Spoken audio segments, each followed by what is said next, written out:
Hey, how's it going? Today I want to talk about gain staging. Specifically, I want to address a tip that I often see recommended online, and that is to normalize your tracks at a set peak level before you begin your mix.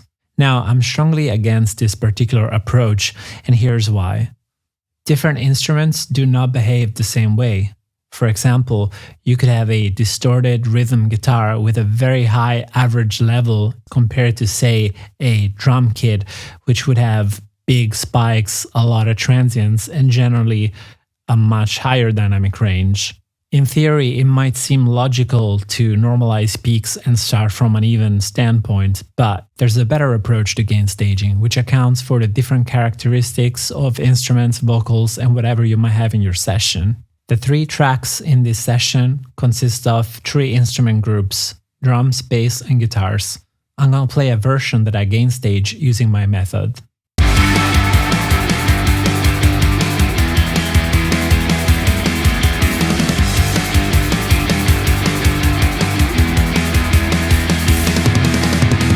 Now I'm gonna play a version with the peak normalization gain staging method.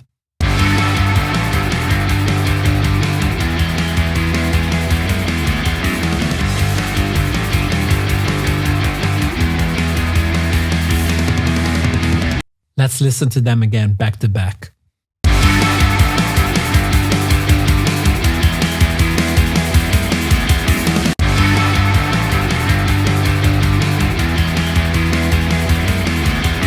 The normalized version sounds somehow thinner and muddier at the same time. The drums have lost their punch, the bass is really overpowering, and it's masking a lot of the details in the guitars.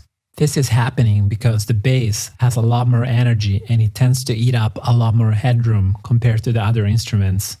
The average level of the bass and guitars would be much higher than the drums, with relatively fewer peaks. So if we rely on peak normalization alone, elements within your song, which are very dynamic, will end up being pushed down, while higher density elements will tend to stand out a bit too much. Let me show you a better approach to gain staging, which takes into account the different characteristics of different musical instruments and groups. The green regions are set using nominal target reference levels, and instead of measuring the peaks, I'm using LUFS readings. It's a better way to measure the perceived loudness of something. I usually start by setting up a loop, usually of a chorus or of the loudest section in the song. I then pull up a loudness meter and I read the integrated LUFS level in order to find the average loudness within the span of that specific loop.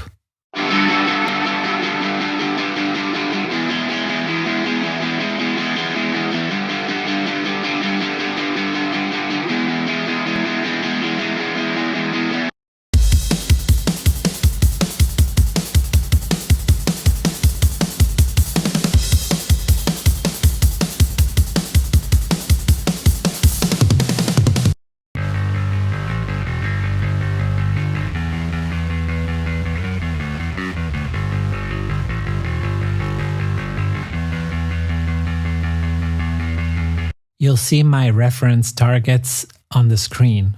I came up with these numbers over time by analyzing countless mixes in the same genre, which eventually became a target that I refined in a way I think works really well for punk, indie, and alternative music.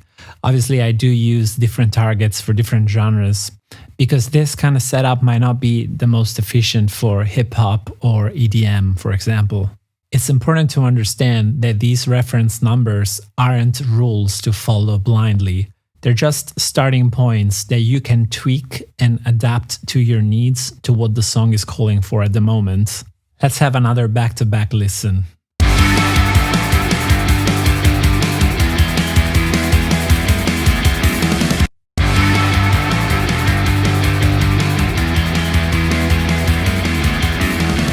If I were to start a mix with my normalized version, I would immediately shift into a fixing mindset because it feels like there's something that needs to be addressed. However, the LUFS gain staged version immediately feels more open and a better starting point. So here you have it. I hope this is helpful. Give it a shot. If you do, let me know how it goes for you. Subscribe for more content about audio, mixing, and so on. Cheers.